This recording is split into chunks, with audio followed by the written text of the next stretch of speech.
Começando mais um episódio do Três Lados da Corrida, eu sou Ricardo Hirsch e estou com Rodrigo Roenes, Danilo Balu e temos uma convidada especial que corre, não é pé de break igual o Balu, entendeu? Lembra muito eu correndo. Brincadeiras à parte, ela corre bem melhor do que os três juntos aqui. A Adriana Aparecida, um dos principais nomes da corrida de fundo do Brasil aí dos últimos anos, representou o país nas Olimpíadas. Campeã pan-americana, muito legal ter você aqui falando com a gente. Adri, seja bem-vinda.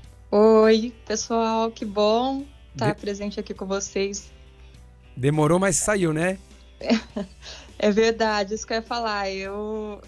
Já faz tempo que a gente estava combinando essa conversa e eu estava ansiosa para participar, porque eu só estou vendo os meus amigos participando, Bruno bem levinho, treinador, e eu nunca chegava, não chegava a minha vez. Começa a fazer de difícil, a gente vai deixando de lado, entendeu? A gente até falou, mas né? Maravilha. A gente até falou algum tempo atrás, daí vocês estavam treinando lá na altitude, né? Isso, a gente estava treinando na Colômbia, né? Mas que bom que deu certo, é um prazer estar aqui batendo papo com vocês, sempre estou acompanhando o bate-papo de vocês, eu acho bem interessante. Que legal, obrigado aí pelo teu tempo, obrigado por acompanhar nosso trabalho, saiba, pelo menos de mim, acredito que para o Balu e para o Rô também, você é uma fonte de inspiração por tudo, né? Pelos resultados, pela dedicação, pelo comprometimento com a corrida. Normalmente eu faço todo esse agradecimento no final, mas eu já estou fazendo no começo, tá?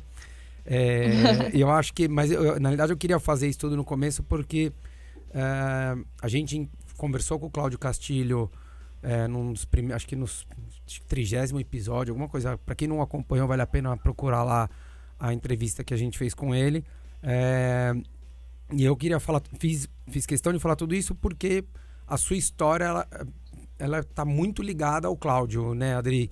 Conta como é que começou essa sua relação com ele.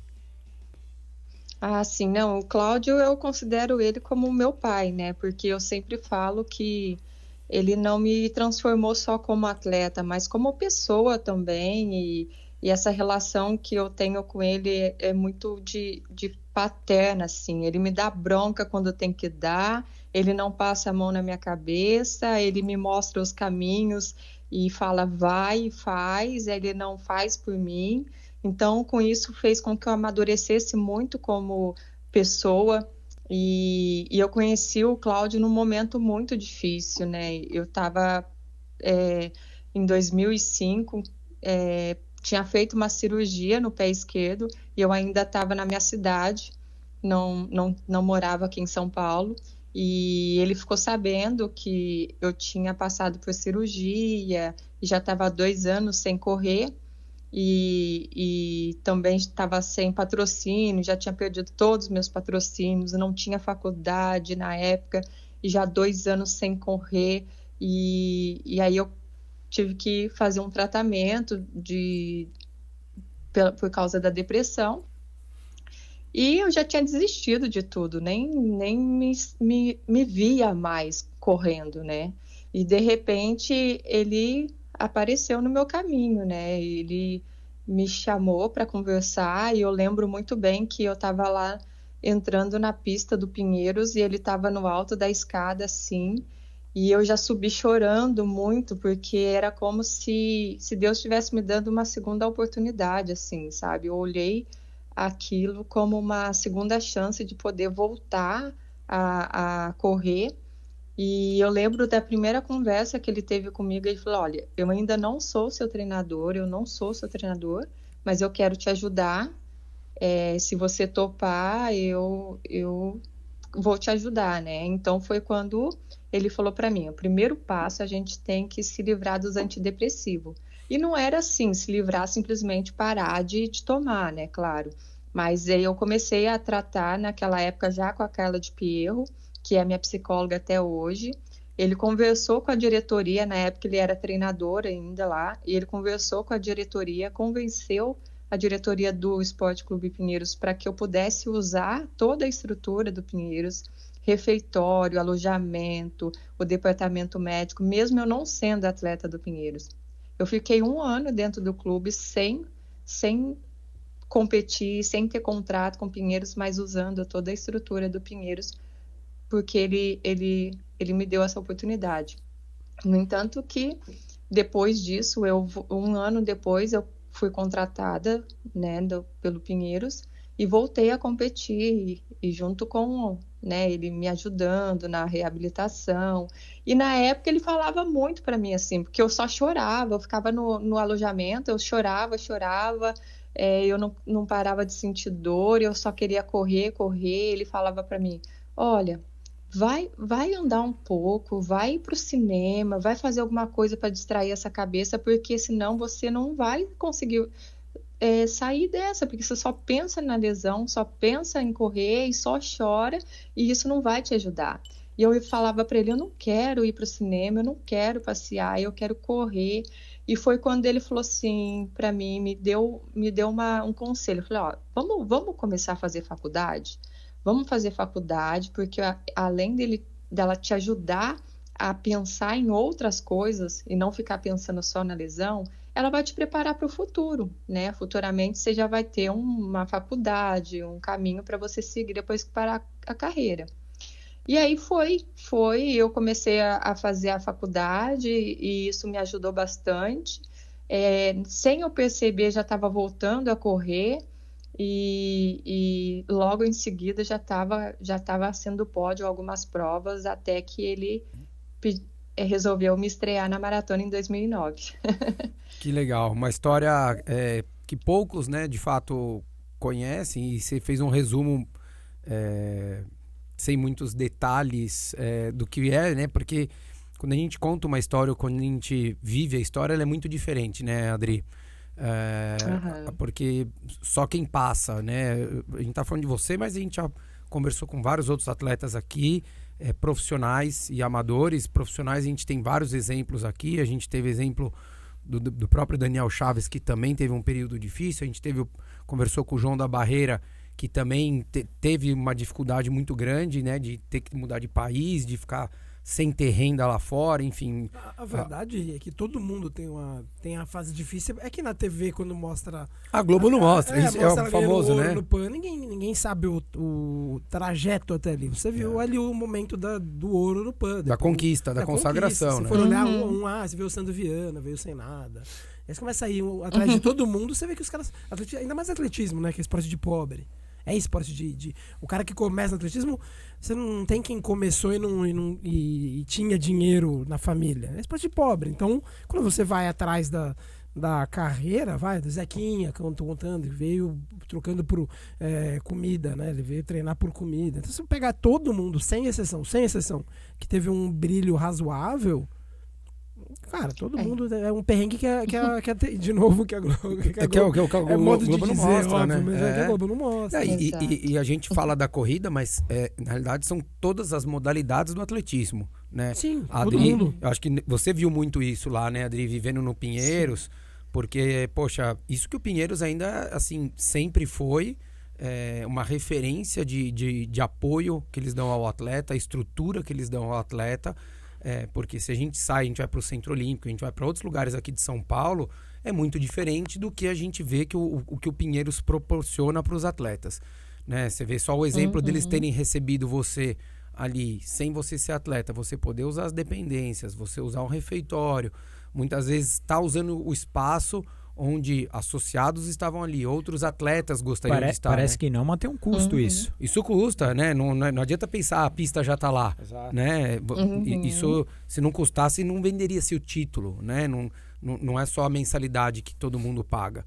Então, é uma visão muito, muito bacana. Eu acho que, por isso que eu falei, eu acho que você simplificou, mas você pontuou muito bem e você mostrou muito, acho que o caminho que te levou ao eu pelo menos julgo, como um sucesso, né? Primeiro, você aceitar que você tem você estava num momento difícil, que você estava doente, aceitar que você precisaria mudar de vida. Óbvio que acho que eu vejo o Cláudio, que é o que você falou, como um pai, uma peça fundamental para te ajudar nisso daí, porque a gente precisa sempre alguém empurrando, se não for pai, é mãe. Se não for mãe, é amigo, ou é amiga, ou marido, ou esposa, enfim. Acho que tem que ter alguém que queira, que cuide, que goste da gente. E eu acho que o Cláudio fez esse papel muito bem feito, te levando para a vida, te preparando para um futuro que a gente já vai falar daqui a pouquinho, mas que é o que você está vivendo agora. E o trabalho que você desenvolveu com a Carla Di Pierro, para quem também já ouve a gente, ela já veio aqui algumas vezes, já falou com a gente, a psicóloga esportiva, que também faz parte de um processo de construção de um atleta e de recuperação de um quadro que você se encontrava. Como é que foi esse trabalho com a Carla? Como é que foi no começo, Dri? Porque hoje quem está ouvindo você falar aqui com a gente fala, nossa, olha que legal a Adriana falando. Mas quem conversava com você há 10 anos atrás vai falar assim, nossa, é a mesma Adriana que está falando? Porque você era muito mais fechada, você era muito mais tímida, e isso era muito diferente, e eu acho que muito difícil para o seu dia a dia. Como é que foi isso com a Carla, esse teu trabalho, Adri? E eu vejo muito mérito da Carla nisso tudo também, né? Ah, sem dúvida, sem dúvida. A Carla é outra parceira que já está comigo já há 15 anos. E é engraçado que eu entrei no consultório dela pela primeira vez e desacreditada, né? Eu já estava 2 anos sem correr, não tinha mais o que fazer que não passasse a dor da lesão e da cirurgia que eu fiz. Eu falei, ixi, não tem mais o que fazer, né? Você está numa mesa de especialista de dores, viu? Aqui, peraí, vamos lá. Vai ser a reunião dos lesionados anônimos. Oi, meu nome é Ricardo. Se juntar todo mundo, não dá um, né? Imagina, começando pelo tendão do Balu, daí passa pela minha canela. O quadril do Roelho. Não, peraí, ó. É o pé da Adriana, o tendão do Balu, a minha canela e o quadril do Rodrigo. Beleza, a gente já pode pensar só da cintura pra cima agora. Mas vamos lá. Mas você chegou muito desacreditada lá, Adri? Como é que foi? Sim, porque já fazia 2 anos que eu estava sem correr, sem nada, e sob remédio, e já tinha jogado a toalha, né? Não via mais perspectiva de voltar a competir. E aí eu falava, olha, eu tô aqui porque o médico, o Cláudio, falou, mas eu não acredito muito não, eu acho que eles estão meio que tentando me enrolar. Aí ela deu uma risada, a gente sentou, e eu era muito fechada, né? Era difícil de soltar o que eu pensava, me expor, de expor a minha angústia, a minha dor. E aí ela foi aos poucos me conquistando, assim, né? E hoje eu falo para Carla, eu praticamente sou amiga da Carla, eu faço consulta com ela e não parece que mais uma relação de psicóloga e atleta, porque ela já tenho muita liberdade de falar com ela já me conhece muito bem, então é igual o Cláudio. O Cláudio na pista não precisa nem falar comigo, ele não precisa perguntar se aquele dia eu estou bem, ou estou com dor ou não, ele já consegue ver e captar isso. Então, com a Carla também, eu criei essa relação e foi muito importante porque aquilo me ajudou muito no processo de recuperação.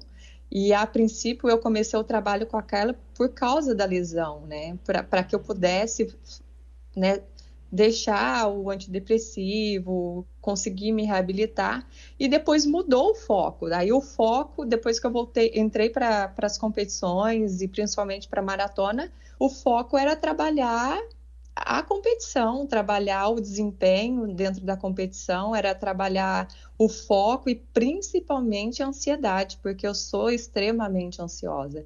Eu me cobro tanto ao ponto de me punir porque hoje eu não vou comer um doce, porque eu não fiz a prova que eu queria, e assim era, e ela vai me equilibrando nisso. Ela fala, calma, não é para você ser também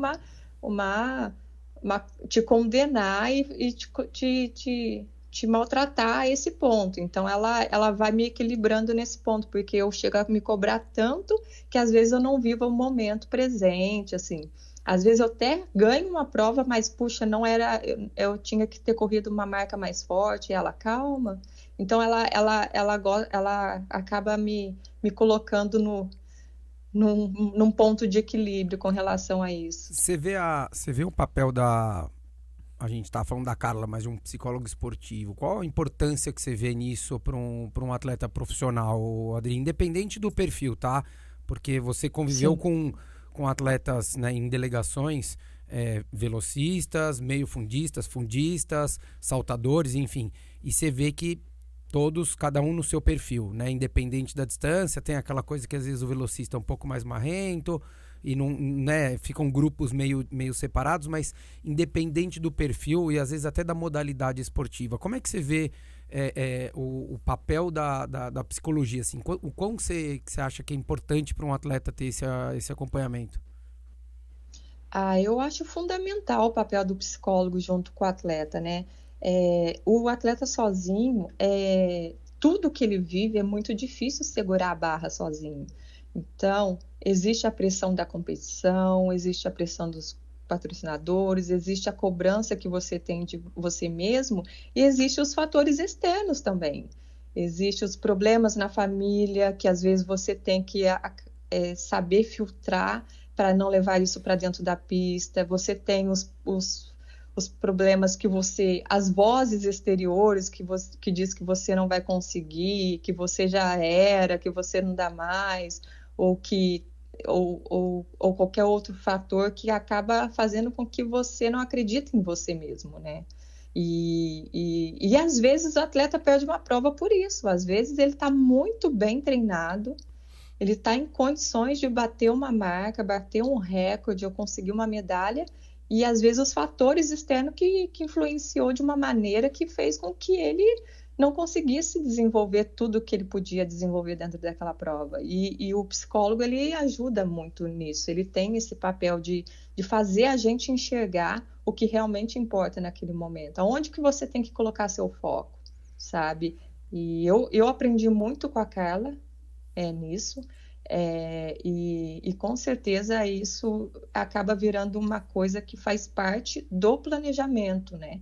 Você tem que treinar, você tem que alimentar, você tem que descansar, você também tem que estar preparado mentalmente para superar tudo aquilo, para ser forte, né? O atleta é como uma pessoa comum, né, Adri? Em vez de você ir para o escritório, você vai para a pista. Em vez de ir para o escritório depois do almoço, você vai para musculação, você faz um segundo período. Então, você também tem problema, você também tem conta para pagar, você também tem irmão, né, sei lá, o irmão, o pai, mãe, você tem um relacionamento com outras pessoas, você tem o clube que é a empresa que te emprega, então você também tem que fazer não é um jogo, mas você tem que viver aquele ambiente corporativo. Em vez de ser numa empresa, você está num clube, né? Você tem que exige muito do atleta, porque as pessoas, acho que pelo menos vejo isso assim, as pessoas, não sei se o Rodrigo e o Balu concordam comigo, mas as pessoas olham de fora a vida do atleta e eles acham que o atleta simplesmente ele acorda e ele só vive pro treino. E infelizmente não é assim, né? Existe muita coisa que envolve isso, né? É patrocínio, é produto, é ação, é alimentação, é problema, que é o que você falou, de relacionamento com quem quer que seja, com qualquer pessoa, seja treinador, porque você teve uma sorte, você foi abençoada por um cara que te abraçou e que deu muito certo o trabalho de vocês. Mas tem gente, que você já deve ter cansado de ver aí no atletismo também, que às vezes pega um treinador que não dá certo, que não tem uma relação legal, que não tem um tratamento bacana, e daí isso também gera um outro problema, né? Então, eu acho que essa visão do psicólogo, ele serve também até para você ter clareza para tomar essas decisões, não somente dentro da competição, mas também, que é o que você falou, para você gerenciar isso tudo com você, e naquele momento que você fala, coloquei o pé dentro da pista, agora tudo ficou ali fora e agora eu vou fazer o treino. A teoria é linda, né? Exato. E como vocês falaram agora há pouco, né? As pessoas eles veem um atleta em cima do pódio, com a medalha no pescoço, cruzando a linha de chegada, mas um exemplo de como a Carla também é fundamental no meu dia a dia. Nas Olimpíadas de Londres, na véspera das Olimpíadas de Londres, eu estava com a passagem marcada para ir para a Colômbia, para fazer o treinamento de altitude, faltando tipo 40 dias, e a minha mãe foi para a UTI, ficou um mês na UTI.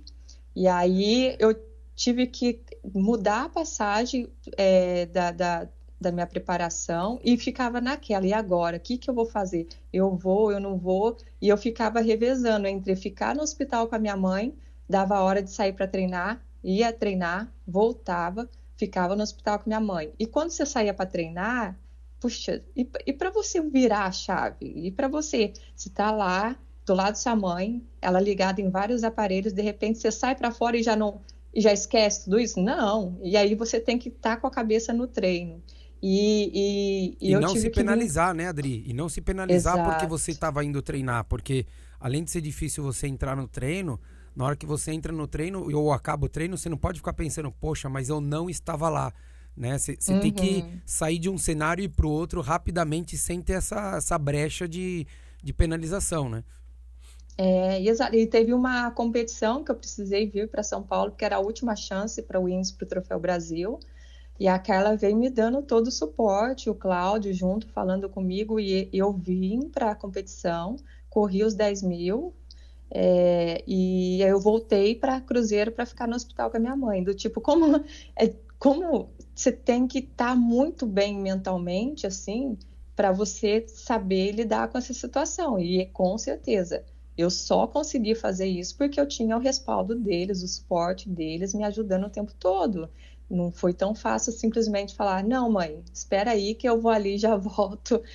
E, né, é que nem você falou, você se sente culpado. Quando ela faleceu, alguns anos depois, eu fiquei me questionando.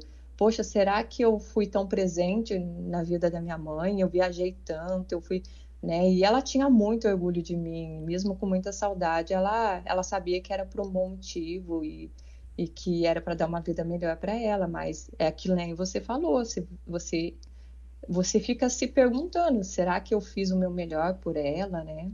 E aqui no Brasil, até a visão geral de atleta profissional não é assim, o quão duro é eles terem vocês, né, Adriano? Você e todos os atletas profissionais, cada um na sua modalidade. O respeito pelas pessoas que às vezes não vivem, ou não têm o conhecimento do esporte de uma maneira geral e que às vezes não entendem que a profissão dessa pessoa é ser atleta. Eu me lembro de um episódio com a gente viajando, eu e o Igor Amorelli, que é um triatleta profissional, a gente trabalha junto. Eu me lembro a gente no aeroporto, por alguma razão a gente teve que ou remarcar a passagem ou fazer alguma situação com ele. E a menina do balcão que estava atendendo perguntou a profissão dele, a sua profissão, porque tinha que colocar, ele falou atleta. Ela não escreveu, ela estava assim, sua profissão, ela levantou e olhou como quem diz, desde quando atleta é profissão? Então isso é muito difícil, assim, aqui no Brasil, né, você não ter o reconhecimento no seguinte sentido, esse é meu trabalho, isso é uma profissão. Profissão não é quem trabalha em banco, quem trabalha em empresa. Também isso, né? Também mas não é sim, só isso. Sim, é verdade. Né? Também mas a profissão atleta é um trabalho e que não tem moleza nenhuma. Como o Balu falou, né? As pessoas olham o momento da conquista e não sabem o que passou por trás. E esse é o momento ainda que você fala, poxa, é um momento bacana. Daí quem olha a Adriana correndo em Londres e não sabe tudo que ela viveu, era capaz ainda de falar, poxa, mas ela não fez o melhor tempo dela lá em Londres. E não entender, independente da condição da prova ser propícia ou não, porque o olhar da maioria não é ser pessimista, ser ranzinza, mas é normal. Todo mundo espera que o atleta chegue numa Olimpíada, qualquer atleta que seja do tiro ao alvo até o futebol, eles esperam sempre que o atleta vai fazer o seu melhor lá. Só que, primeiro, que muitas vezes não acontece. Segundo, que a competição às vezes não é propícia àquilo, né? A maratona envolve muito isso, né? Tem temperatura, tem pressão, tem umidade, tem vento, tem tudo que você viveu agora com relação à sua mãe. Mas, Rei, esse exemplo que você está dando, às vezes o melhor dela ou da pessoa é um quarto lugar e a pessoa não como o Mariusson, foi quinto, né? Pode. Mariusson foi quinto, né? Em Londres. Quinto em Londres. Quinto, e todo mundo, o cara foi quinto. Exato. Fala, pô, meu amigo, eu não sou quinto do meu prédio. Então, eu acho que as pessoas... Óbvio que a gente também não tem que ficar falando só das coisas também falando das coisas difíceis e os obstáculos que se existem.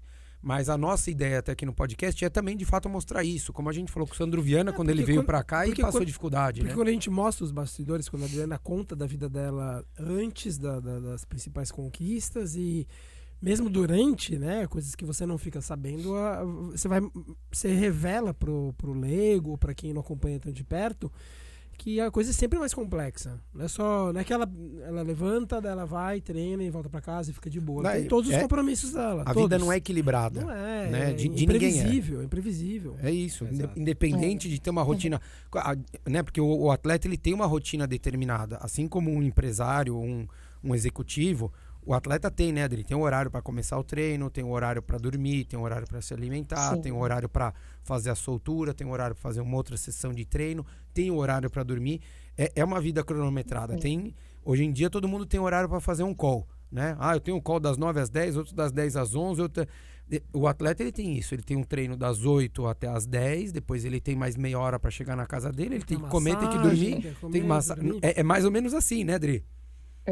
É verdade, e o que vocês falaram tem tudo a ver mesmo. Eu já fui, muitas vezes me perguntaram assim, né? Não, olha, você é atleta, né? Sim, sou atleta, tal, mas você só corre?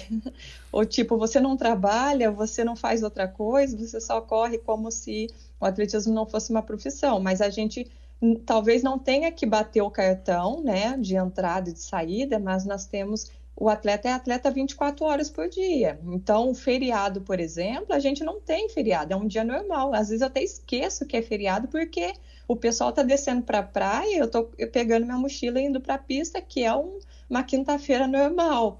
Para quem é feriado, para mim é um dia normal e tem tiro na pista e tem rodagem à tarde, tem que fazer fisioterapia, eu tenho que fazer como um dia normal. Natal, muitas vezes... O Cláudio uma vez chegou a dar um teste de 10 quilômetros na pista no dia do Natal. Todo mundo foi para lá no dia do Natal, saindo no meio do churrasco. Pai é pai, tá vendo? Por isso que pai é pai, não é mãe, entendeu? Saímos no meio do churrasco da festa de família, toda a minha família, mas onde você tá indo? Eu falei, eu tô indo treinar. Como assim? Hoje é Natal, churrasco. Não, tem a São Silvestre é final do ano agora, tem que treinar. Então, o pessoal chega a achar até que eu sou louca, né? Porque como assim treinar no dia do Natal? Mas é assim, a vida de atleta. E é o que faz a diferença, né, Adri? Porque você fala, poxa, mas será que é esse que vai mudar o tempo? Você fala, então, às vezes é o suficiente para você, ao invés de ser terceira colocada, que te dá uma visibilidade maior, que dá um retorno pro seu clube, pro seu patrocinador, você vai ser a sexta colocada.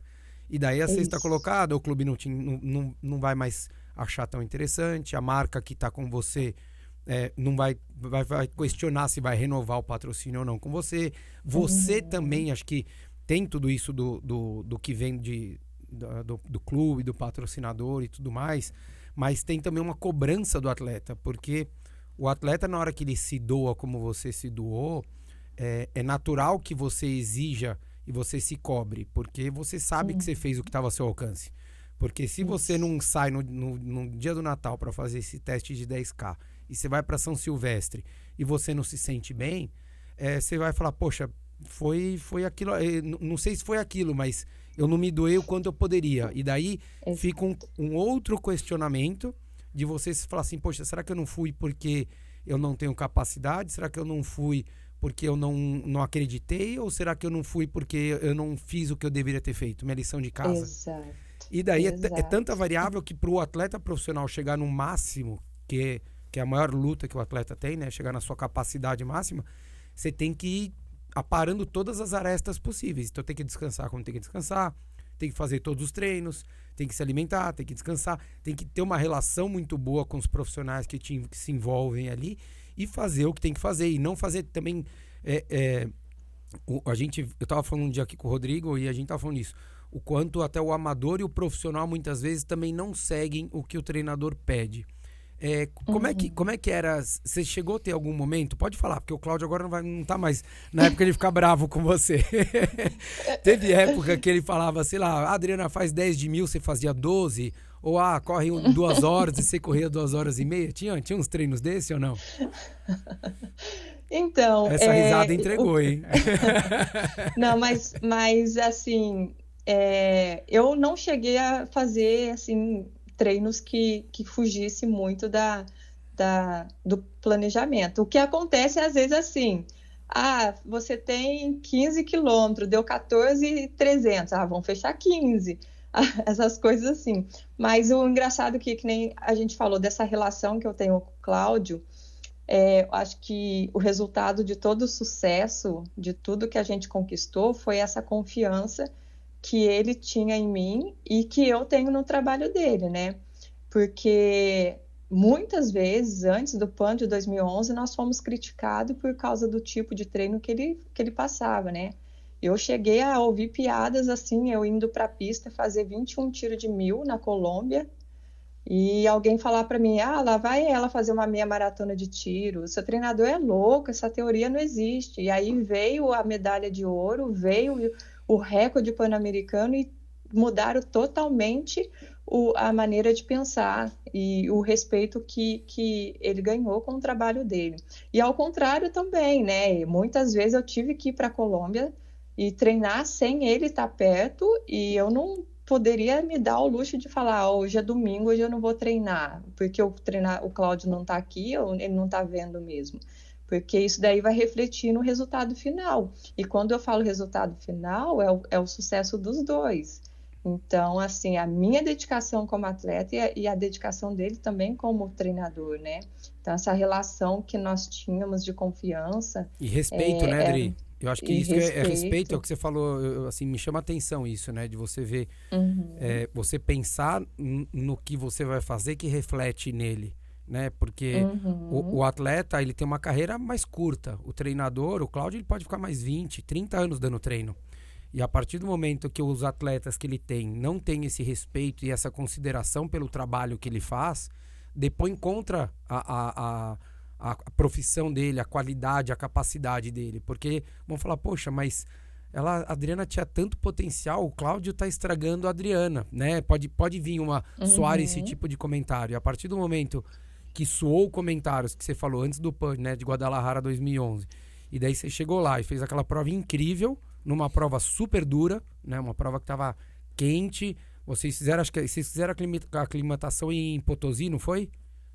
Sim. Foi em Potosí, não Fizemos a primeira preparação na Colômbia, e aí a segunda preparação mais específica, já próximo da prova, fomos para São Luís do Potosí. Exato. E a gente via, quem acompanha a prova, eu na época eu fiz até a cobertura pelo Portal Terra, transmitindo, comentando, e a gente via era um circuito, né? E a gente via que cada vez que passava ali, o Cláudio, acho que ele perdia 20% da capacidade da voz dele, de tanto que ele gritava. E no final ficou muito claro a sua gratidão, o reconhecimento do trabalho que ele fez com você quando você foi falar com ele. Como foi aqueles últimos quilômetros daquela prova, Adri? Porque acho que foi a sua primeira grande conquista, assim, né? Óbvio, teve outras provas que você ganhou, mas aquela acho que foi uma das maiores, assim. Sim, com certeza. Não, assim, o fato de eu ter ido para as Olimpíadas é sensacional, é um momento único.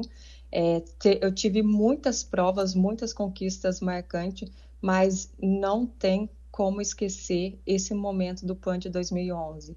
Isso eu arrepio até hoje, eu me emociono até hoje, porque foi uma preparação dura, em cima de críticas, né, de que a gente não ia conseguir, e de repente aconteceu tudo. Eu lembro muito que na última semana ele estava na Colômbia comigo, e aí eu fiz um treino de 3 horas, e quando no meio da montanha lá não tinha nada, não tinha casa, não tinha nada lá, e eu comecei a passar mal, assim, pretejou a minha vista, tudo escureceu, eu ia desmaiar, eu não queria parar de correr, e eu falava, meu Deus, me ajuda a chegar, porque o Cláudio estava com a minha hidratação a uns 7 quilômetros dali. Eu falei, bom, se eu cair aqui até alguém me achar, vai demorar, hein? E eu falava, meu Deus, me ajuda, meu Deus, me ajuda, me ajuda, me ajuda. E aí, quando eu terminei, assim, o treino, fiz um treinaço. Ele, sem saber que eu tinha passado mal, ele chegou para mim e falou assim, olha, você não só tem condições de ganhar essa medalha de ouro, mas tem condições de bater o recorde. E eu fui com aquilo na cabeça. E eu sabia que a Madai, ele é muito estatístico, ele já tinha feito estudo do clima, estudo da adversária, que adversário que corre bem no calor, que não corre, que não sei o quê. E a Madai Pérez, a mexicana, ela tinha 2:22 na maratona naquela época, e eu tinha 2:32. E ele falava, olha, a estratégia é assim, não sai forte, tal, tenha paciência, e foi exatamente o que aconteceu. Eu saí mais atrás, com vontade de ir lá para frente com elas, e de repente a prova foi acontecendo e eu me vi em segunda colocada, e quando eu passei ali no quilômetro 35, ali, ele gritou para mim assim, ó, a Madai Pérez está 30 segundos na sua frente. Eu olhei para ela e eu lembrei do que ele falou lá para mim depois do treino. E aí eu fui buscar a minha medalha de ouro. Falei, minha medalha de ouro. E eu lembrando do tempo todo dele falando comigo. Então, quando eu passei nos últimos 600 metros finais que ele me deu a bandeira, ele já estava sem voz, ele só gritava, vai dar recorde, vai dar recorde. E eu percebi assim que quando eu cruzei a linha de chegada, eu não sei como ele conseguiu chegar junto comigo. Ele estava a 600 metros. Acho que ele foi correndo, pulando as grades, pulando no meio do pessoal, e ele me encontrou comigo na chegada. E o abraço que ele me deu assim era tão emocionante, tão verdadeiro, porque eu e ele sabíamos do que tínhamos passado para estar ali, né? Então, aquela conquista era mais do que merecida, nossa, assim, não só minha, mas dele, porque ele acreditou em mim, eu acreditei nele, e muitas vezes ele acredita mais em mim do que eu mesmo. Às vezes eu falo, nossa, esse treino não vai sair, meu Deus, não, é muito forte. Ele não vai, que eu sei que você vai conseguir.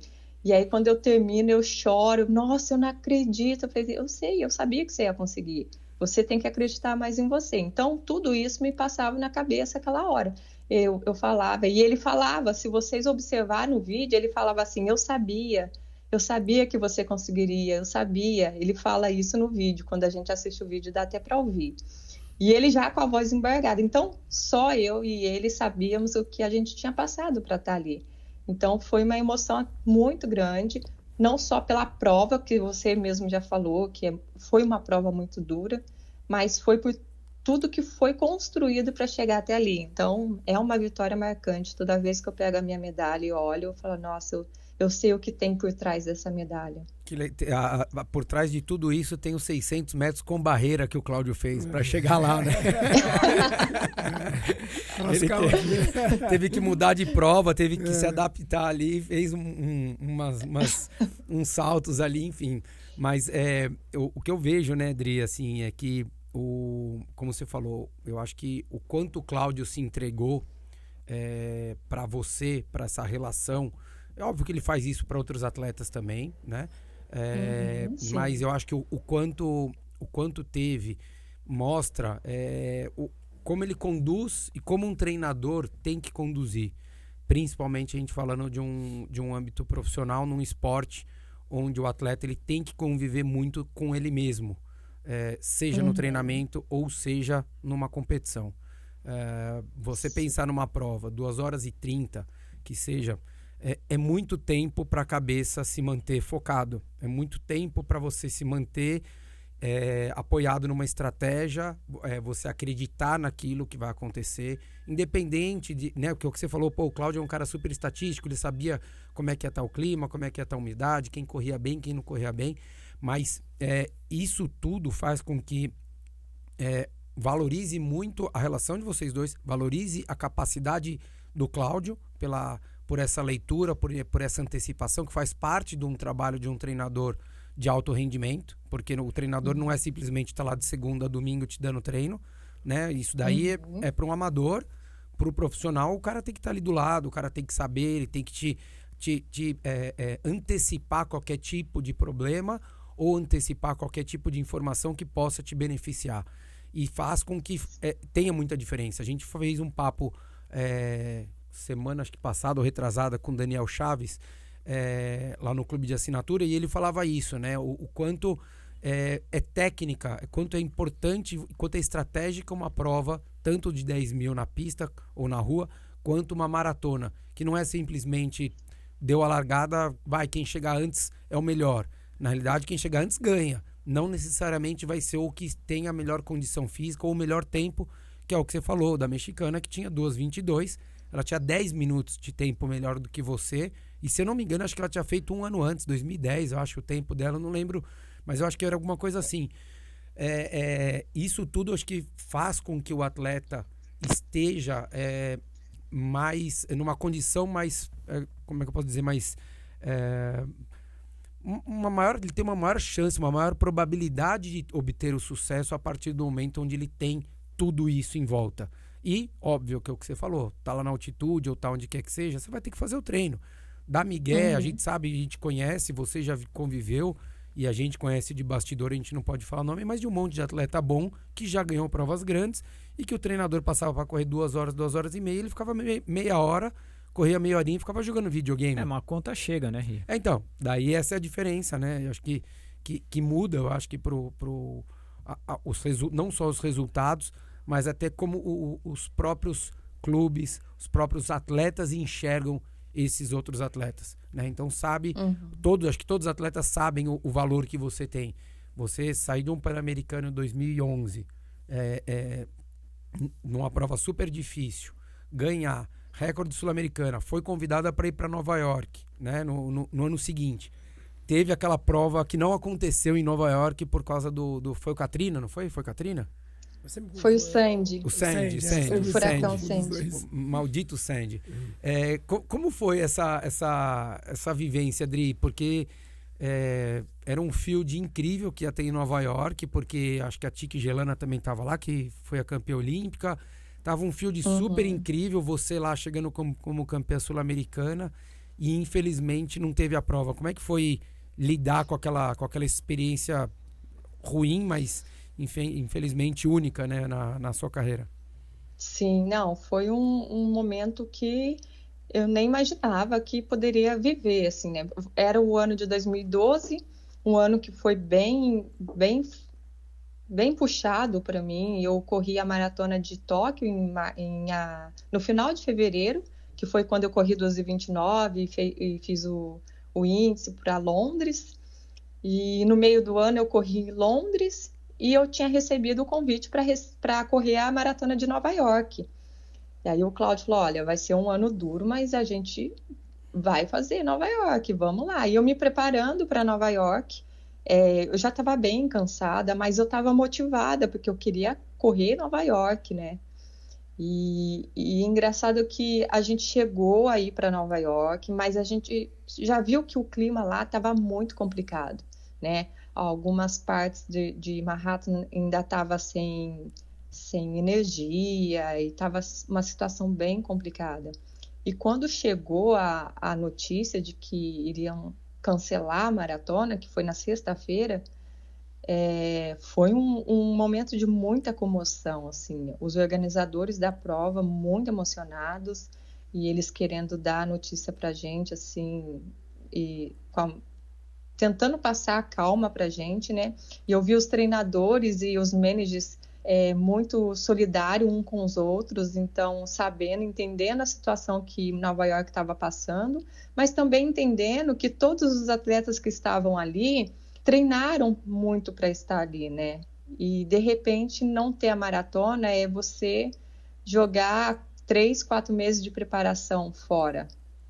E aí eles se uniram, eles começaram a procurar uma oportunidade de maratona que os atletas pudessem participar para que não perdesse toda essa preparação, né? Então, vários atletas conseguiram correr em outras maratonas, e já era final de ano, onde já não acontece, né, tantas maratonas, e eu consegui ir para a maratona de Valência na época. E foi assim, de repente eu estava com a cabeça em Nova York, cancelou Nova York, desliguei a chavinha. E de repente o Cláudio me liga e fala, olha, a maratona de Valência te aceitou lá e você vai semana que vem para a maratona. De repente eu ligo a chave de novo. E aí foi uma briga mental muito grande, né? Que eu já estava num ano muito exaustivo, por 3 preparações para a maratona, e de repente preparar a cabeça de novo para correr Valência. corri, eu fui quarta colocada lá, e aí quando eu terminei, lá mesmo, falando por telefone com o Cláudio, ele falou, olha, agora eu nunca te dei isso, mas hoje você vai, a partir de hoje, você vai ter 1 mês de férias, porque realmente esse ano foi puxado e eu preciso de você inteira para o próximo ciclo, senão você não vai aguentar o ciclo do Rio 2016. Daí você já comprou uma passagem para Ibiza e já... Aí eu fui para Disney. Lá, tá vendo? Eu nunca tinha feito uma viagem assim, sem ser uma viagem profissional, assim, para competir. A primeira vez que eu fiz uma viagem de férias. Foi lindo, foi igual me senti uma criança. E daí chegou lá, engraçado, né? Na época da maratona da Disney, o que eu pergunto pro Cláudio? Eu falei, Cláudio, tá acontecendo a maratona, posso correr? Ele, de jeito nenhum. Você tá de férias, será que nem nas férias você não pode esquecer um pouco de corrida? Ô, Adriana, Mas deu vontade de entrar no meio do pessoal. Esse ano 2012, né, o que acontece o cancelamento da Maratona de Nova York, e aí você vai e corre Valência. Naquele ano, se acontecesse Nova York, o start list ali estava tão forte quanto foi Valência ou estava praticamente igual? Sim, não, o start list estava muito forte, muito forte. Eu lembro até que a gente participou de um café da manhã com os atletas ASICS, que era o Ryan Hall e a Shalane. Não, a Dina Kester. A Dina Kester. Era a Dina Kester. E eles... Foi muito legal. E a gente estava numa coletiva ali de imprensa. Eles fizeram até umas entrevistas dando várias dicas para que a gente pudesse suportar o frio da maratona e saber correr a maratona. Então, dentro do hotel estava um clima muito assim, caramba, vai ser uma grande maratona, tem muito atleta bom aqui, tá todo mundo muito motivado, mas infelizmente não aconteceu, né? Então, aí acabou que cada um foi para um lado, cada atleta foi fazer uma maratona diferente. Você falou desse ano, Dri, das 3 maratonas, e remete muito a alguma coisa que a gente já falou algumas vezes aqui, que é o quanto a pessoa tem que estar disposta a sofrer para ela fazer bem feito, principalmente uma maratona. Óbvio que correr os 5 mil e os 10 mil também bem feito exige, mas é um tempo muito menor, né? Então, se a gente pensar em 10 mil, um profissional correndo, uma mulher correndo bem, vai correr ali para 31, enfim. Na hora que a gente for pensar numa maratona, correndo uma mulher profissional, vai estar correndo ali, vai de 2,25 a 2,35, são tempos muito bons. Então, é muito tempo mais que você está suscetível e você está exigindo. O cansaço que você mencionou ali, que você tinha, óbvio que tinha o cansaço físico, mas você sentia que até em Valência, você sentiu que faltou um pouco estar não tão cansada psicologicamente? Porque eu falo muito assim, eu não vou falar as palavras, mas a gente tem que estar a fim de se ferrar muito para querer fazer uma maratona bem feita. E não só na parte do treinamento. O treinamento é básico, né? Todo mundo fala, eu tô há 10 semanas correndo uma meia maratona todo fim de semana. Você fala, óbvio, você quer correr uma maratona, você vai ter que fazer isso. Mas isso não te credencia a fazer a sua melhor maratona. O que te credencia a fazer a melhor maratona é você fazer todo esse ciclo e naquele dia você falar, eu quero que doa, vai doer e eu vou achar muito legal que doa. E você vai ter que suportar isso durante muito tempo. Você acha que esse cansaço acumulado dessas 3 provas, você sentiu um pouco disso em Valência ou não? Ah, com certeza. Aquela maratona de Valência daquele ano, eu estava em condições de ganhar aquela maratona, né? A menina eu acho que ganhou com 2:32 na época. E eu tinha condições de estar ganhando daquela maratona, mas eu percebi que eu já fui muito cansada para a maratona. Depois de Londres, as Olimpíadas de Londres, eu já estava mentalmente cansada, porque eu tive que fazer uma preparação muito forte para conseguir o índice, porque o índice era forte. Então, eu me desgastei não só fisicamente, como psicologicamente, para poder sair o índice. Depois fui para Londres com uma responsabilidade muito grande de abaixar minha marca. Eu me cobrei muito para poder correr abaixo de 2:32 e não saiu, então eu já saí com aquilo, puxa, não deu, né? As pessoas chegavam e falavam para mim, parabéns, nossa, você correu muito bem, 2:33 as Olimpíadas e tal. Mas dentro de mim eu falava, puxa, mas eu queria ter corrido ali 2:31, 2:30. Então, esse cansaço mental já foi se acumulando ao longo do ano. E aí, quando eu entrei para Nova York, eu, independente do cansaço, é que nem você falou, por mais que você esteja cansada, por mais que esteja doendo, você fala, eu vou preparar a cabeça para sofrer, que eu sei que eu tô cansada, mas eu quero estar lá e você quer ir, né? E quando eu entrei em Valência, já estava esse turbilhão de pensamento, puxa, eu tô cansada, mas eu quero ir, mas eu quero aproveitar o treino que eu fiz, mas eu não estou 100%, mas eu quero ir até onde eu conseguir. Então, quando no meio da prova eu vi que o grupo fugiu de mim, as outras meninas, eu não tive cabeça forte suficientemente para poder brigar com aquilo. O cansaço já veio e eu acabei sendo quarta, mas era uma prova para eu ganhar a prova se eu não tivesse tão cansada. São dramas, né? E são drama que eu digo porque assim, o atleta ele fica lembrando o que você falou agora, né? A primeira coisa que você falou, eu tinha a condição de ganhar aquela prova.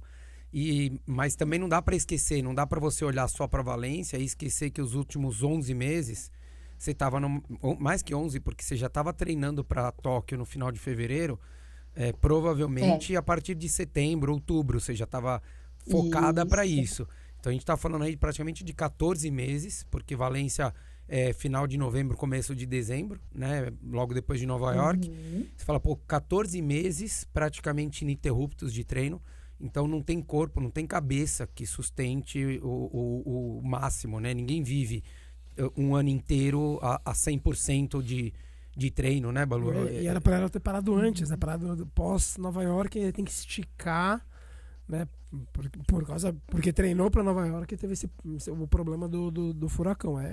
Fica um ano inteiro esticando ali, é complicado, né? É muito difícil. O corpo sente. É isso. E, Audrey, passado tudo isso, como é que foi Rio 2016? Rio foi diferente de tudo, né? Engraçado, as pessoas falam, agora você já passou a primeira Olimpíada, já passou o nervosismo, tudo era novidade, tudo era, né, primeira vez, mas diferente de quando a Olimpíada é dentro da sua casa, né? Então, quando eu já estava na Colômbia treinando para preparação para a maratona olímpica, eu ouvia muito nos noticiários que não, a Olimpíada não vai acontecer, não vai dar tempo e aquela coisa. E eu treinando forte para a maratona, falei para a Carla, nossa, Carla, eu tô aqui tô dando tudo de si aqui para correr essa maratona e todo mundo falando que não vai dar e tal. Aí ela falou assim, não, Adriana, começa a filtrar as coisas, porque às vezes as notícias que chegam não é tanto assim como se parece. Então, e mesmo assim, foca no que você tem que fazer.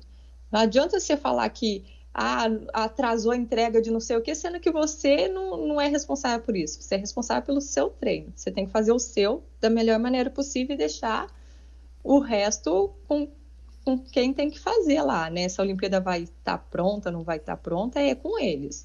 Só treina. Aí eu me desencanei, assim, ó, comecei a treinar e tal. Quando chegou no dia das Olimpíadas, eu fui na abertura, né? E nós somos o último país a entrar no estádio.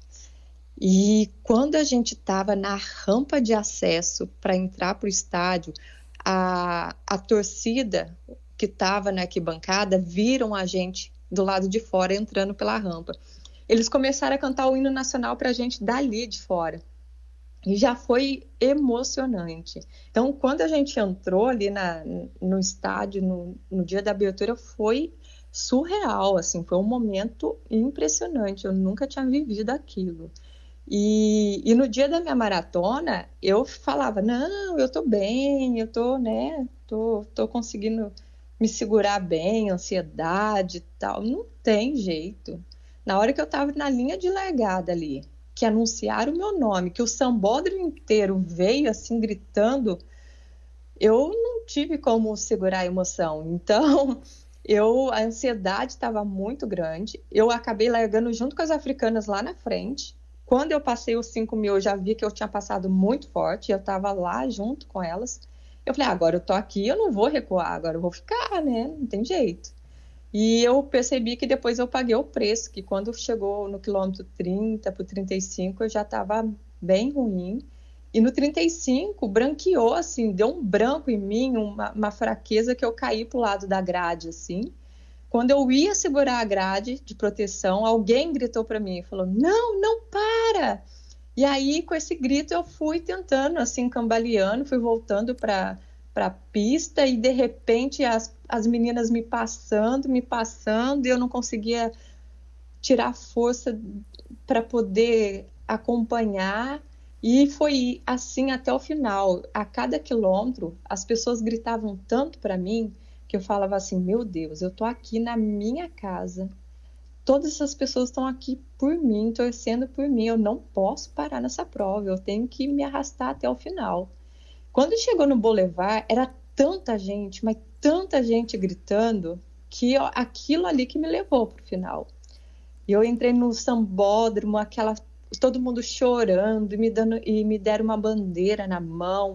E, nossa, foi muito emocionante. Eu falei, gente, valeu a pena cada quilômetro, cada plaquinha. Foi uma das maratonas mais difíceis que eu tinha feito, mas teve um significado muito, muito legal de poder estar dentro do país e contar com a torcida de todas essas pessoas. No outro dia, eu fui para o Estádio Olímpico, assisti o Bolt correr, e aí um casal me encontrou dentro do trem, assim. Aí eles falaram assim, olha, eu não sei nem que lugar que você foi, mas só de você estar lá dentro representando a gente, me encheu de orgulho. E isso daí foi muito legal, não tem preço, né? Ela não queria nem saber que lugar que eu fui, se eu tinha ganhado medalha ou não, se o tempo foi bom ou não, mas tinha uma brasileira lá dentro representando eles, né? Muito legal.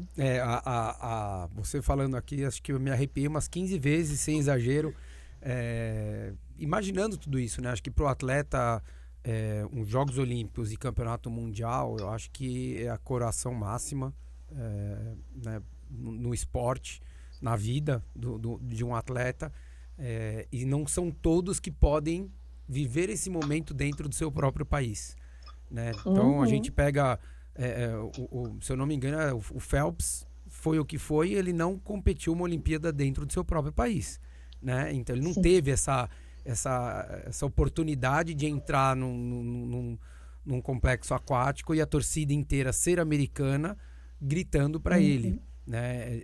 É diferente, que é o que você falou, totalmente diferente desde o momento da abertura, na hora que vocês vão fazer o desfile, quanto até a hora da apresentação, porque na hora que você está numa prova mundial que tem, sei lá, 50 atletas, vão falar as 10 que tem melhor tempo ali e segue o jogo.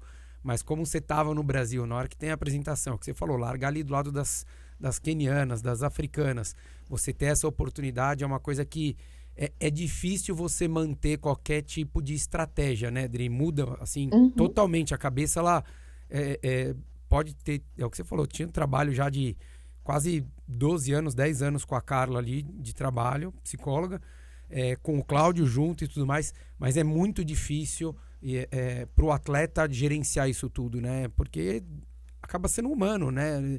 Você não controla, tem coisas que você não controla, a emoção, a ansiedade... Por mais que você tenha ferramentas ali e tudo mais para você administrar, é muito difícil, né? Sim, não, é bem complicado mesmo. Você já tem que estar muito bem focado dentro da prova, o que você vai fazer, e você já sabe que a maratona não é uma prova fácil, né? Você tem que estar ali dentro da prova. E você segurar essa ansiedade, essa emoção de você estar no... É que nem você falou, qual é o atleta que teve a oportunidade de poder participar de uma Olimpíada dentro de casa? E eu estou muito feliz porque eu participei de Londres, que já foi uma mega oportunidade para mim, e de repente ainda poder participar de uma outra Olimpíada dentro de casa. Então eu estou muito feliz, assim. Naquela hora ali, claro, a gente cobra o resultado, né? Na hora que eu terminei a maratona, eu não fiquei feliz com o meu resultado, mas depois que esfria a cabeça, eu falei assim, agora vamos tirar o que foi de bom. O que foi de bom é que você está aqui, que você representou o seu país, que você realizou mais um sonho, mas tem aquele lado, né, que te cobra. Ai, por que você não correu melhor? Por que você não, né? Então, mas foi muito bom. Eu só tenho que agradecer mesmo. Depois sempre vem o se, né? Se eu tivesse saído mais leve. Se eu tivesse segurado nos primeiros 5. Mas se eu não tivesse, né, sentido toda a ansiedade, enfim. Mas isso daí, depois é muito fácil a gente tentar mudar o caminho da história, né? Mas... E provavelmente, Ri, talvez todos aqueles que não ficaram ali entre os 3 na medalha, todos se questionam, né? Total, com certeza, né? Quantas maratonas, né? Eu acho que a Adri já correu e também já assistiu, e a gente já assistiu, de você falar assim, poxa, a gente falou do Angiro, né? Como é que ele ganhou em Pequim? Ele saiu e todo mundo acreditou que ele não ia ganhar. O Meb, aquele ano em Boston, né? Não, imagina, o Meb já tá velho, imagina, ele não vai aguentar. Ele falou, ganhou. Então, quantas pessoas, né, ficam naquela, pô, caramba, se eu tivesse ido com ele nunca ia ganhar de mim. Então, o se é uma coisa que não existe no esporte, acho que não existe na realidade na vida, né? Né? Enfim, não tem muito o que fazer. E passou Rio 2016, Dri, você pensava ainda em tentar as Olimpíadas de Tóquio 2020, que não teve, ou você falou, poxa, eu já acho que já o corpo já não vai responder? Como é que ficou ali? Como é que foi essa entre-safra entre esses 2 Jogos Olímpicos? Logo depois das Olimpíadas do Rio, eu e o Cláudio sentamos e conversamos muito a respeito disso, né? Eu já estava indo para um 3º ciclo olímpico, mas eu precisava muito pensar em paralelo com a minha transição de carreira. Então, nós decidimos que continuaria mais um ciclo olímpico até Tóquio, mas, paralelamente, eu fizesse outras coisas para me preparar para uma transição de carreira. E foi bem complicado porque eu já estava fazendo muitos cursos, eu já estava me preparando para isso, mas o mais difícil não é você se preparar, o mais difícil é você desligar a chave. Você saber que você vai deixar de ser atleta, é claro, tem outras oportunidades surgindo, um recomeço de uma nova carreira, mas você viveu aquilo 25 anos. Então, de repente, eu comecei a ter crises de ansiedade no meio da noite. Eu acordava e, de repente, era como se eu não fosse mais atleta e como se o esporte não fizesse mais, não fizesse parte da minha vida. A sensação que eu tinha à noite, quando eu acordava de madrugada, era que eu não fosse ver mais ninguém, não fosse ver mais meus amigos, meus companheiros de equipe, não fosse ver mais meu treinador, não fosse mais estar presente em nenhuma competição. Era como se isso tudo fosse sumir da minha vida. Então, está sendo ainda um processo de transição bem, bem difícil, mas quem está me ajudando muito isso é o Cláudio e a Carla, né? Então, assim, hoje eu estou muito mais madura com relação a isso, diferente. E ele falava, Adriana, mas você está tendo crise assim, ainda falta 3 anos para as Olimpíadas de Tóquio. Eu falei, Cláudio, mas cada dia que eu treino parece que é um dia menos que eu vou treinar. Ele falava para mim, não, mas você não precisa parar de correr, você só não vai mais competir a alto nível, mas você pode correr outras maratonas. Eu falei, mas é diferente, porque eu sempre fui movida a desafios. Ele me colocava desafios grandes. Então, para eu me sentir viva, para eu me sentir motivada, eu precisava de desafios grandes, assim. E eu achava que eu não ia ter mais isso. E aí a gente decidiu, falou, não, vamos tentar Tóquio até o último dia, mas também vamos seguir outros caminhos. E até hoje a gente está trabalhando isso. Eu fiz vários cursos do Comitê Olímpico Brasileiro, de treinamento e também de administração, gestão e marketing. Hoje eu estou fazendo pós-graduação de administração e marketing, sou membro da comissão de atletas do Comitê Olímpico, criei um instituto em frente o ano passado, que é um instituto criado por mim e pelo Cláudio, que vai ser um legado da nossa história, que vai ser um instituto que vai atender crianças de 8 a 16 anos em núcleos de atletismo, né, umas escolinhas de atletismo. Então, assim, tem vários projetos caminhando junto, né? Mas que está sendo muito bacana, não desistimos de Tóquio, até dia 31 de maio ainda é chance de buscar Tóquio, mas tem outros já projetos andando junto. Que legal. E a ASICS com você, né? Esse que eu acho que é muito legal, né, Adri? Aí há mais de 10 anos com vocês também, apoiando e estando com você num momento que também não é tão fácil, né? Com essa história aí de vai ter Jogos Olímpicos, não vai ter Jogos Olímpicos. Óbvio, há todo mundo agora dizendo que de fato vai ter, mas para o atleta profissional fica cada vez mais difícil. Já é difícil você se preparar, já é difícil você buscar um índice. Com esse cenário todo que a gente andou vivendo aqui, fica muito mais complicado, e quando você tem uma marca que acabe sendo seu parceiro, estando ao seu lado te apoiando, a coisa fica um pouco mais leve ou não tão pesada. Ah, sim, não, sem dúvida. Eu sempre falo da ASICS, mas nossa, eu tenho a ASICS um carinho muito grande. Começamos em 2010 essa parceria, já faz 11 anos. E já passou vários presidentes, já passou várias pessoas lá na ASICS, que entrou e saiu, e entrou outras. E não muda, sabe? O carinho que eles têm pelo atleta, eles veem o atleta como um ser humano, eles se entendem muito o que é uma vida de um atleta, a filosofia deles é uma coisa que faz muito sentido com os meus valores, com, né, o meu propósito. Então, sempre eles me trataram com muito carinho, até mesmo nos momentos difíceis, no momentos de lesão, no momento que a ASICS não pôde mais ficar com os atletas, e eles me chamaram, conversaram, falaram, olha, muito triste de não poder continuar comigo, e aí nós decidimos continuar mesmo assim. Fiquei 1 ano lá com eles, mesmo sem contrato, mas eles me dando suporte material, e de repente, no ano seguinte, eles voltaram a dar o apoio, e melhor ainda do que estava antes. Então, assim, estamos juntos na alegria e na tristeza, e esse carinho que eles têm, assim, não ser uma relação só de contrato, empresa e atleta, mas eles estarem bem próximo da gente, eles entenderem a nossa necessidade. Eu não tenho preocupação com nada, assim, será que o material vai chegar a tempo? Será que vai faltar? Não tenho essa preocupação, porque você vê o tempo todo eles perguntando, na pandemia, eles fizeram questão de estar próximo da gente, para que a gente se mantesse motivado. Então, eu só tenho que agradecer essa parceria. E com certeza, assim, eles olham com muito carinho, não só a Adriana atleta, mas a Adriana pessoa.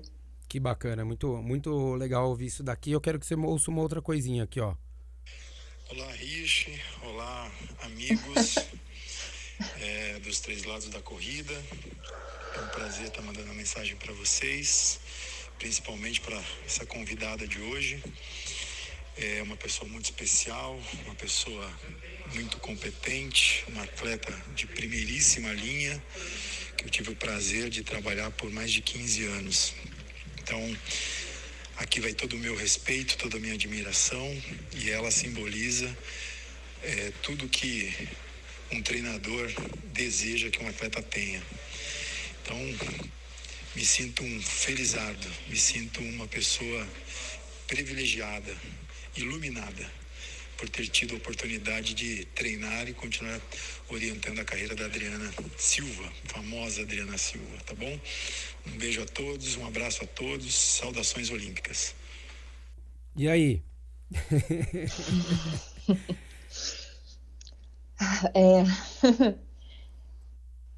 Pois é, o Cláudio é uma pessoa que foi fundamental na minha vida, né? Ele sempre teve esse papel de pai e tudo que eu construí, assim, todos esses anos foi assim, por tudo que ele fez por mim, né? Então, é muito legal poder ver a satisfação dele de poder ter me treinado e toda essa história que nós construímos. E é muito bacana ver o tanto que ele também se orgulha desse trabalho que nós fizemos juntos, né? E eu lembro, assim, que quando eu vi ele pela primeira vez, era como se Deus realmente me dando uma segunda oportunidade de poder voltar. E eu acho que foi isso mesmo, era uma coisa que Deus estava preparando para mim, de colocar ele no meu caminho. E eu consegui conquistar tudo que eu conquistei depois que eu comecei a treinar com ele, né? Sempre foi uma pessoa que quando eu ia pedir ajuda para ele, ele falava assim: não, eu não vou fazer para você, você faz e me mostra, e aí eu vejo se está certo ou não para te orientar. Então ele nunca deixou, assim, ele sempre me fazia sair da zona de conforto, mas sempre com aquele ombro amigo, com aquele colo de pai para me acolher no momento que eu estava passando por momentos difíceis, assim. Eu tenho muito carinho por ele, pela Silmara também, que eu falo que ela é minha mãe, que quando nos momentos de perrengue, ela que me ajuda também, me leva para o hospital, me leva para fazer exame e tudo. Eu tenho um carinho muito grande pela família dele e eles também por mim, então só tenho que agradecer essa pessoa que Deus colocou na minha vida e que com certeza fez toda a diferença, e que se hoje eu sou essa Adriana mais madura, mais falante, mais preparada, e com todas as coisas que eu conquistei, foi sem dúvida porque ele estava do meu lado, senão sozinha não teria como chegar onde eu cheguei. E eu só tenho que falar para o Cláudio agradecer o Cláudio por tudo que você fez por mim, por toda a dedicação e principalmente por ter acreditado em mim, né? Porque talvez se ele não tivesse acreditado em mim, eu já teria também desistido. Então, foi fundamental. Um abraço, Cláudio. É isso aí, um abraço para ele e um obrigado, né? Porque se você não tivesse feito tudo isso, a gente também não ia ter tido o prazer de ver todas as suas conquistas e tudo aquilo que eu falei no começo do episódio aqui, né? De ter aprendido com toda a sua dedicação, com todo o seu amor ao esporte, ao respeito, para quem te segue, para quem te admira, para quem não te conhecia no Rio 2016 e viu você correndo, se doando, deixando tudo que você tinha pelas ruas cariocas. Então, obrigado Cláudio, por ajudar nesse processo todo com a Adri. Obrigado, Carla de Pierro. Obrigado a todos que ajudaram a Adri. Muito obrigado, Adri, por esse papo aqui. Demorou, mas acho que foi muito bacana, valeu muito a pena. Cara, que você tenha muito sucesso, muito sucesso. Que o projeto que você está começando com o Cláudio tenha muito caminho pela frente, com muita conquista, com muitos futuros nomes, muitas futuras Adrianas vindo desses projetos, que a gente sabe que o esporte é uma baita ferramenta e tem muito para ajudar, não só a parte social e da sociedade educacional e tudo mais, mas como pessoas, para que a gente forme pessoas aí com caráter, com respeito, com humildade, com tudo que a gente possa aprender com o esporte. Muito obrigado, viu, Dri? Parabéns e muito sucesso para você. Imagina, eu que agradeço pelo convite. Eu fiquei muito feliz de vocês terem feito esse convite. Parabéns pelo programa de vocês. Eu acompanho e eu vejo alguns bate-papos e eu acho muito bacana e curto bastante. Então, muito obrigada por eu também estar fazendo parte dessa lista de convidados que vocês sempre têm aí para poder bater um papo descontraído sobre o que eu mais amo, que é a corrida. Eu sei que vocês sempre estão me seguindo, me acompanhando a minha carreira, torcendo por mim, então agradeço a vocês por essa torcida e a todos que estão ouvindo. Eu sei que a torcida é grande, sempre estão ali me dando força, a todos os meus patrocinadores, a ASICS, o Exército, Pinheiros e todo o suporte que eu tenho, assim, que com certeza o atleta sozinho não chega a lugar nenhum, né? Que precisa desse suporte. Então, mais uma vez, obrigada por essa oportunidade. Valeu, Dri. Brigadão. Um beijo grande. Beijo. Até mais. Tchau, tchau. Tchau, tchau. Legal demais a gente ouvir essa história, né?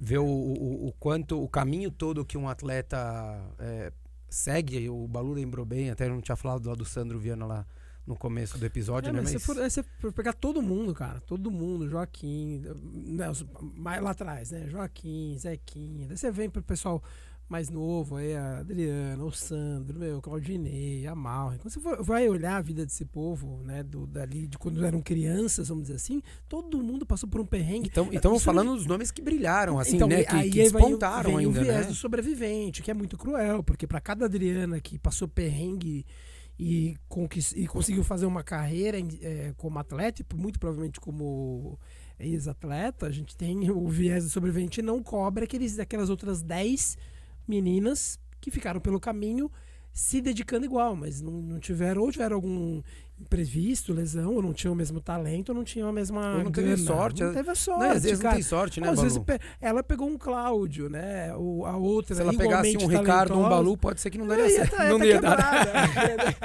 Aí você pode pegar, às vezes, uma menina, às vezes até mais talentosa, que foi por um treinador errado, né? Errado pra isso, atleta, né? Pra isso, pra exato. vida de atleta. Então é muito cruel, assim. A gente olha na TV a ponta do iceberg. Embaixo tem um negócio que é cruel e que exige demais. Cobra, né? É um preço muito caro que se a cobra gente aumenta ao longo da vida. A gente valoriza. Quando a gente descobre, por exemplo, eu já sabia de 80% das coisas que ela falou, que o Sandro falou, que o Zequinha falou, mas o leigo não sabe. Isso valoriza o atleta. Porque ele fala, então o cara pra ir pra Olimpíada ele fez isso? Ele fez isso. Ele fez isso, tudo isso que ele teve que fazer. Aí você vem tomando a dimensão mais realista pra mostrar como vai entendendo ser brasileiro, o cenário, né? Você vê o cenário completo, né? Como ser atleta brasileiro, ser atleta olímpico brasileiro é um negócio puxado. É difícil demais, né? Imagina ali você ter que encarar um ciclo de treinamento com a mãe no hospital, na UTI, você... Ninguém sabe.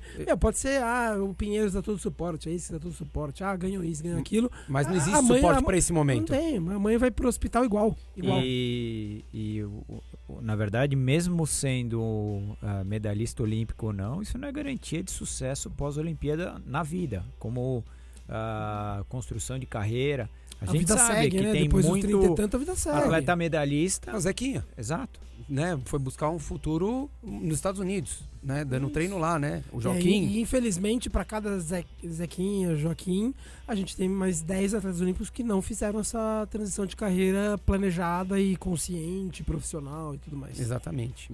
Infelizmente, vamos torcer para que as coisas se encaminhem de uma forma diferente. Eu acho que hoje é bem melhor. Exatamente, tem muito mais informação. Só o fato dela falar que o COB dá o suporte. O COB tem todos os problemas, mas tem muita coisa legal ali. Mas tem coisas legais. Tem um pós-vida de atleta para os atletas que é muito bacana, até para eles continuarem e de repente fomentarem o esporte, né? Estarem ali nos bastidores. Eles têm a vivência prática, né? E isso eles conseguem trazer isso pra galera que ainda tá competindo, que tá começando, etc. Exatamente. Então é isso aí, galera. Espero que vocês tenham gostado. Eu gostei muito do bate-papo com a Adriana Aparecida da Silva. Então a Cláudia até falou da Adriana Silva, que era o que aparecia, né? Sempre no nome dela, como ela era primeiro e último nome que aparece nas provas internacionais. Espero que vocês tenham gostado. Foi um papo muito bacana. Obrigado, Adri. Obrigado, Cláudio. Mais uma vez, ele falou para colocar na sua conta esse áudio aí, tá bom, Balu? Valeu. Um abraço, gente. Até mais.